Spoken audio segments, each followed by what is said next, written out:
Hello, and welcome to another episode of The Rebuild. I am here in Vancouver with my co-host, Beth. We just had a fabulous lunch, and we decided to come back to Beth's hotel room and record an episode. Yeah. I mean, we haven't recorded a live episode since January. Was that That's this right. year that we Yeah, did that? yeah, and we did it in that really cute little An podcast actual recording studio. Yes, a real studio with technicians. Not my hotel room that's right here.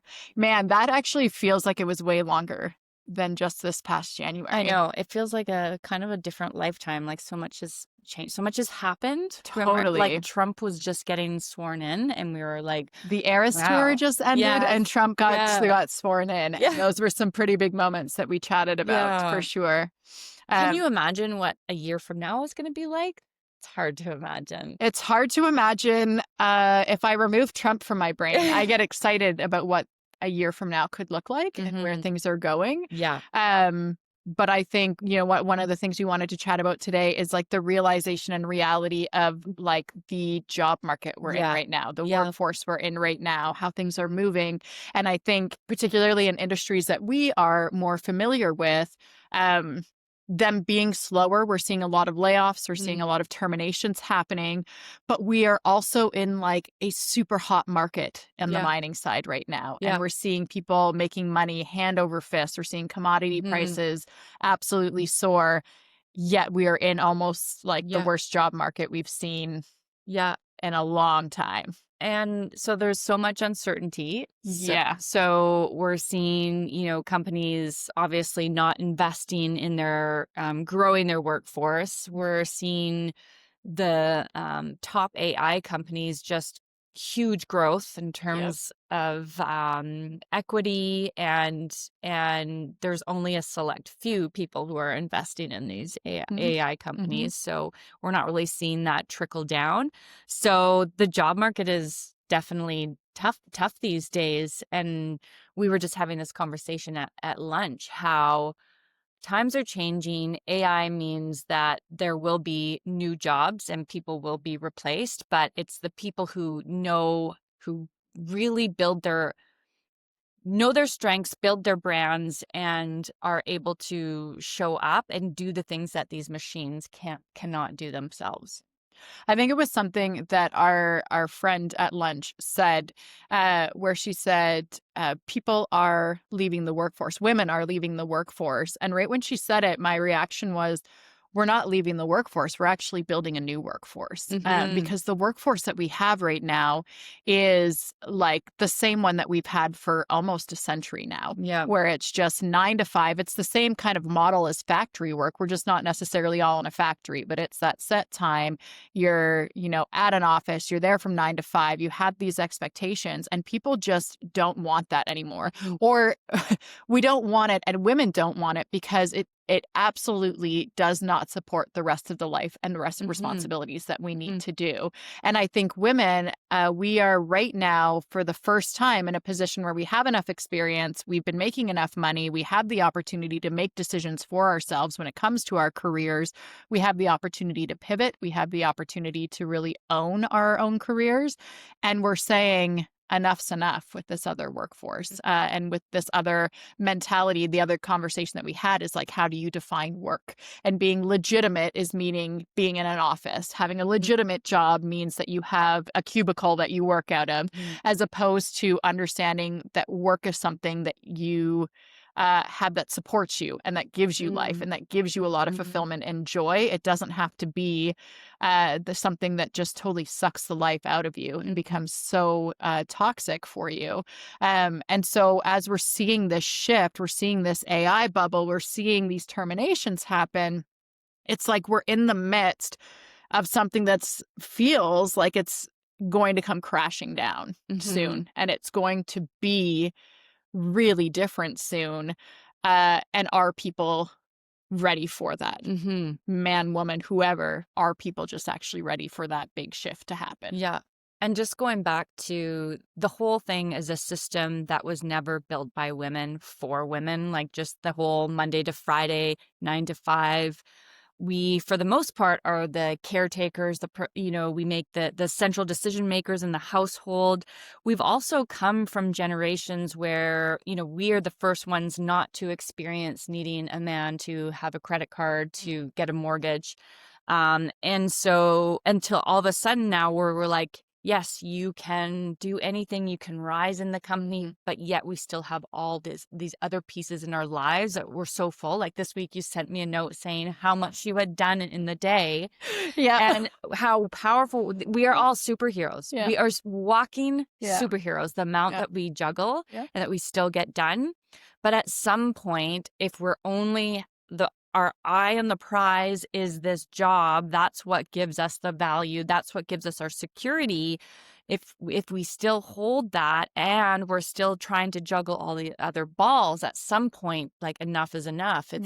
You're not gonna be able to maintain that pace. And I think that you and I have definitely found that. But at the same time, the learning for me was that the job didn't give me security. I gave myself security that comes from my own skills, my knowledge, who I know, my resources, and the mindset to, when I want something, I'll go for it. And being bold about it. It's coming out to Vancouver. When I boarded the plane, I actually saw a woman who I know from Toronto who's actually was coming out to Vancouver for our dinner tonight. And we were chatting on the SkyTrain coming downtown. And she is someone who I've gotten to know a little bit over the last year. And she's someone who is also kind of into the meditation space. And we always say that we're closeted spirit junkies because, in the industry, that's kind of, looked at as woo-woo or whatever. And I asked her, I said, when did you get into this? Like, when did it spark for you? And she said, oh, it was after probably the third termination I had with my job. And I knew that I needed to start looking at, like, what do I actually want my life to be? And I need to stop just going into a company, terminated, going in, terminated. And it was all restructuring. It was nothing she did. It was all just restructuring. And it immediately made me think of that thought of, like, that your job is not your security. Like, it just isn't. And I keep seeing more and more this whole piece on social media around, like, if you are someone who uses your voice, if you are someone who pushes against status quo, if you are someone who stands up for something different, you will probably be terminated. The likelihood that you will be terminated is very high. And I keep seeing that, and I'm like, oh my gosh, it's so true. And it keeps going back to that security piece around exactly what you said, is you make that security for yourself, and don't even give that power to someone else to do for you. Don't give it to a company to say, like, my life is in your hands. Like, you get to decide what that relationship is and how you show up on that piece. And actually, a woman I was just speaking to, we were just talking about that corporate trauma piece. And I said, it's so interesting when women, when we're all in those corporate roles, it gets to be really hard to see that there's anything outside of that. And she said, yeah, it's because we're all gaslit to believe that that's the only way that we can work moving forward. It's like, and we should be so thankful for the job that you have. Totally. So because someone else is waiting to take it from you if you end up leaving. And it again is that competitive piece. It's that pinning like women against each other. It's making sure you feel grateful for it, when all of that is just an illusion. All of that is just for the benefit of the company to make money. But they will replace you in a heartbeat if push comes to shove. And it's like, how do women build your resiliency? And how do you, we've been talking about this a lot lately, those, like, bold moves. How do you make those bold moves? How do you find that confidence in yourself so that you can take care of it? Because I think even beyond just women being able to access, like, our own credit and things like that, especially women in mining, if you have a partner who is not also in the industry, not only are you in the workforce and making money, you are probably now the breadwinner in your family by a significant amount. You're probably making a lot more than your partner or spouse. And so we're just in this position as women in this industry that we've just never been in before. And it's like, how do we make sure that women don't feel like it is something that we deserve to be here, and we deserve to make the life that we want, and that it isn't just something that's like, thank you so much for giving me this opportunity, and thank you so much for thinking that I could do this. So that we don't become kind of complacent in this false security. And I think especially if you're somebody who has like a deeper sense of purpose, or a deeper, like, you are walking that on that edge. You do have something new to bring. You are trying to create change. You Mhm. care about your work. You're passionate about it. You want to see the business, improving and doing things. And then so knowing that, that's great to put that into your company, but also how are you the CEO of your own career, Mhm. and knowing that it is so much more than that. And like, while you are in that position, what are you doing to show up as the CEO, and to have other people see you? Like, what do you stand for? What do you see that other people don't see? Mhm. And how are you positioning yourself, and what you're working on? Mhm.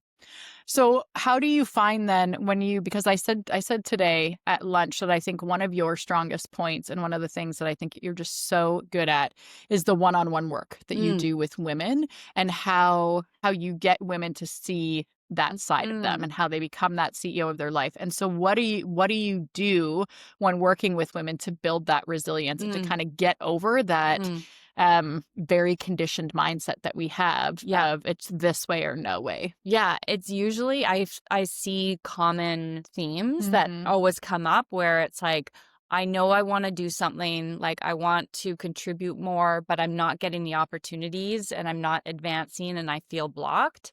And then it's helping them to see that it's not actually about that role or getting that Yes, promotion. yes, yes. But Yeah. when you do the work regardless, and you're committed to it and getting the result regardless, Yeah. then that those things will naturally come. Or you will do it on your own. Like, Mhm. you'll see, you'll just be committed to that work happening. Mhm. So it's getting them clear on their purpose. And then the block that I see is having them be able to communicate that, Yeah. and having the confidence, like you were saying today. It's like figuring out how to say it 20 different ways. Yeah.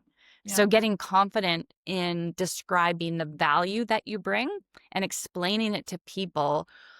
Oh, this is what I do. This is the value that I bring to the world. And then it's so much of it is, let's look back at everything that you have achieved, Mm. and like remind yourself how amazing you are. Build the evidence. Yeah, Remind yeah. yourself. Yeah. Showing your Yeah. brain, like, no, I know what I'm doing. I've done hard things before. I can do this again. And One of the things that I find with women, and I've had this conversation with probably 4 women in the last 2 months, when chatting about career shifts or chatting about what they wanna do, is, asking women, "What do you believe about yourself? And can you tell me 3 to 5 things that you believe deeply about yourself that makes you, like, an incredible person?" mm, And every time I ask this question, it's like, "Oh, I may have to think about that. I may have mm, to, oh, I've never thought about that. Or, oh, yeah, I know that I'm really good at things." And mm, it's like, well, what is that? What do you believe about yourself that makes you an incredible person? Like, what do mhm. you know that you can do really well? And it's so hard for women to say that. And I don't think it's because we don't know what those things are. Yeah. But voicing them, we've just been taught so many times to not praise ourselves in that way because that's arrogant and that's, Mm, it's chauvinistic or whatever it may be, that we just shy away yeah. from just firmly saying what you're really good at and what you Yeah. believe about yourself. And whenever a woman is like, I'm going to have to go away and think about that and I'll come back, it's like I try and push them as much as possible to say, just give me one thing right now. Like, say, I believe that I am Yeah.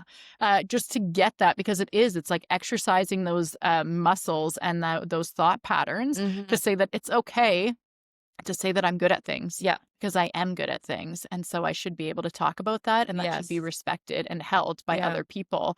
And I think breaking that down, like being able to do that, helps build your own resilience, especially when you go through transition or change or hard times, because you've already started doing the mental work of, I'm going to be okay because I am good at X. I'm Yeah. going to be okay because I know that I am capable to do this or whatever it may be, as opposed to leaving all of that work until you're already in a dire state. Yeah. It's like building that muscle and working on it constantly and just being so proud of what you're good at and being able Yeah. to say it. Like, Yeah, I've seen the same too, that it is hard to go to what are you good at, because we've been told don't boast, yes, don't yes, brag, yeah. and so many other reasons why. So what I often do is I look at what's blocking you from believing that already, or Mhm. what are the things that are happening in your brain, like what are the thoughts, the beliefs that are happening on repeat that you may not even consciously know about. They're just always going on. Yeah. And it usually is things like, I'm not smart enough. I don't have a voice. What if I get it wrong? What if I fail? Mm-hmm. And that's like happening over and over again. So when we look at all of this garbage that's happening there and look at, is that true? Is it true 100% of the time? It's always no, it's not true. Well, can we look at something else that also is true? And then it's like, then they have a shift. And when you see the shift, Yeah. that's really the cool part. Yeah. Yeah. The light bulb goes off. Yeah. I think that piece around failure, I'm sure we've chatted about it before. I just have like I have such a resistance to the word failure because I just don't think things may not work out the way that you think. Mm, But I think that that is fine. And I think especially when it comes to our careers, we feel as though if we lose our job or like something is taken from us, we failed at it. And it's mhm, embarrassing and it's mhm. shameful. And we don't want to talk about it, whether or not it was our fault or not. And it probably was not your fault. It probably was the company decision for whatever reason. Yeah. There's so much, so many feelings around I failed and everyone's going to think that I failed. And I mean, I felt this when I left New Gold. I thought everyone's going to think that I couldn't cut it. They think that I was just a flash pan success and that Yeah. was it. And they Yeah. think that like this was all just luck and I didn't do anything Yeah. to deserve this. And that is such bullshit on so many levels and goes back to that conditioning piece of someone else kind of making the decisions for you and allowing you to feel how you're supposed to feel, Yeah. and playing into that system as Yeah. opposed to like, yeah, it's gonna, when you lose a job, it's gonna hurt, it's gonna suck, you're gonna go through it, you're gonna go through the feelings. But not internalizing that as Mhm. something that I have to carry as embarrassment or shame, but saying that really sucked that that happened. I didn't Mhm. enjoy that. But because of that, I've now done so many more things that Mhm. I'm so proud of. And detaching yourself from that job and from that role and what that is. And I think when we intertwine our life and roles and careers or jobs kind of so tightly, Mhm. that's when it gets really hard to try and not fall into the shame the shame game really for Yeah. when we lose those roles. So what was it that got you out of that, thinking that Uh, what are people gonna think? They're gonna think this, I uh, failed, and like, how did you move out of that? I mean, I think for me, a little bit of it is just pure spite. Mhm. I love to prove people wrong and I love to show what I am capable of. So I think there was a good amount of spite in that to really say, I know you want me to disappear. I have no intention Mm, of doing that. And mhm, watch me. I think it was a lot of work. I was in a lot of therapy and a lot of coaching at the time. Um, to say, "It's not me. It mhm, wasn't me. I didn't do anything wrong. I did mhm, nothing wrong. In fact, I did everything right, mhm, and I was punished for that." mhm, And that took a lot mm, to come through because I kept getting narratives from people and I kept hearing things that were being said about me. And I kept, going back to that spot. And at one point, I just had to stop and say, no more. We're not mhm, going back there. It's mhm. done. Nothing's going to change. Things are going Yeah. to move forward from this point. Mhm, And I now get to decide how I show up. And there was such a liberation in that moment because it was like, I get to show up as me. I don't have to show up as a company. I don't have to show up as a role. I don't have to show up as only being a sustainability person. Like all of those types of things were all stripped away from me. mhm, But now I got to show up how I wanted to, which was mhm, like an advocate for women, a creative person, a strategist, someone who built Femina and built this business, someone who's looking at investing in wealth. And I got to rebuild myself through yeah, all of that. But it took that moment of just saying, No, none of that is true. Whatever everyone else is saying about me, and everyone, is always a big word because it's not everyone. It's like a few people, but they take up so much of your brain space. And it's like recognizing that they're going to do what they're going to do, and I have no control over that. But I do get the opportunity to show up how I want to show up and have the voice that I want to have now. That to me brought so much freedom and liberation in and how I then built myself afterwards. That I didn't even know wanted to come out because I was so like, but look at my great role that I have and look at everything that I'm doing and look at all of this sort of thing, that I didn't even think about what else could be out there. Right. That's my phone. Yeah. Forgot to silence it. I thought it was an alarm going off. So, but yeah, that was my moment of knowing that I was going to be okay. Amazing. And I was going to be pregnant at the time too. And I was pregnant at the time. Comes rebirth, literally. Literally rebirth, which quite honestly may have been kind of part of all of it, because it was just when you're pregnant, so many things are happening. And there was like just a moment where so much had shifted and so much had happened. And it felt really big and really hurtful and really hard and all of those types of things. And when I look back now, it's like the best thing that could have happened, because I'd never be where I am today. Yeah. Doing what I love, creating what I love, having the freedom that I have, knowing who I am, being more confident in myself. If I was still just working 24/7 in a corporate job. Yeah. And again, and I'll say it, I loved that job when I had it. I loved the opportunities that I had. I loved what I was able to do. At the same time, I didn't realize how much it was taking from me every single day. Because you're just in the grind with everyone else doing it. And until you're out of it and you kind of heal from that, I said to the woman I was just chatting with, I said, it's very disorienting to all of a sudden have so much time once you're done. And it feels really gross and really hard to have that much time, because you're like, why isn't this filled? Why am I not doing things? I'm not being productive. I'm not doing that. And being able to have the freedom of time, we all want it, but when you have it, it's actually really hard to figure out what to do with it and how to show up with that time, and then turn it into something that is actually going to be like beneficial and that you want it to be, not what someone else wants to fill it for you. Yeah, there's this like, what should I be doing now? Like I was very much like, when it happened to me, like I was waiting for it to happen. I couldn't, like I was feeling really stuck for a while, and I was just like, this is not it. Not aligned. This is not it. Then, so I had started to prepare to start my own business like months before, and was learning as much as I could, was just showing up, doing like webinars, and like even when I was at my job. And then, but I was like, after I was laid off, I was still doing things like all of the actions. Like I would have like lists of things to do, and I was doing it all, like so proud of myself. But those weren't actually the things that were moving the needle either. It was like getting yourselves in rooms with like people who are going to push you to grow. Getting out of your comfort zone, being, following your intuition, listening to yourself, and not just looking at others for how to do it, but really thinking about like what works for you. And then just, it's like repeat too.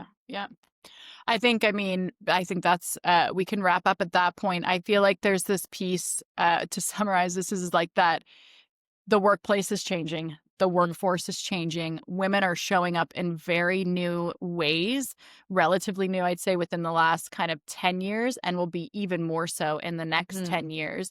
And we really get the opportunity to shape what we want next, not what the system wants of us. And I think for any woman out there who finds herself in a transition, in a job loss, in any sort of change, it's really going back to that, what is going to serve me, and how do I build on what I know about myself and that confidence that I have in myself. And we always love chatting with women about those things and being able to share and connect on that.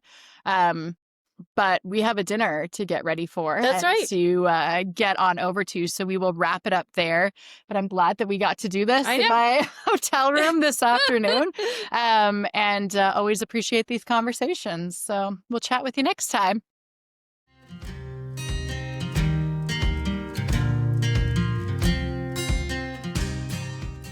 If this podcast resonates with you, it would mean so much to us if you could take 30 seconds to follow or subscribe to The Rebuild. This will make sure that you never miss an episode.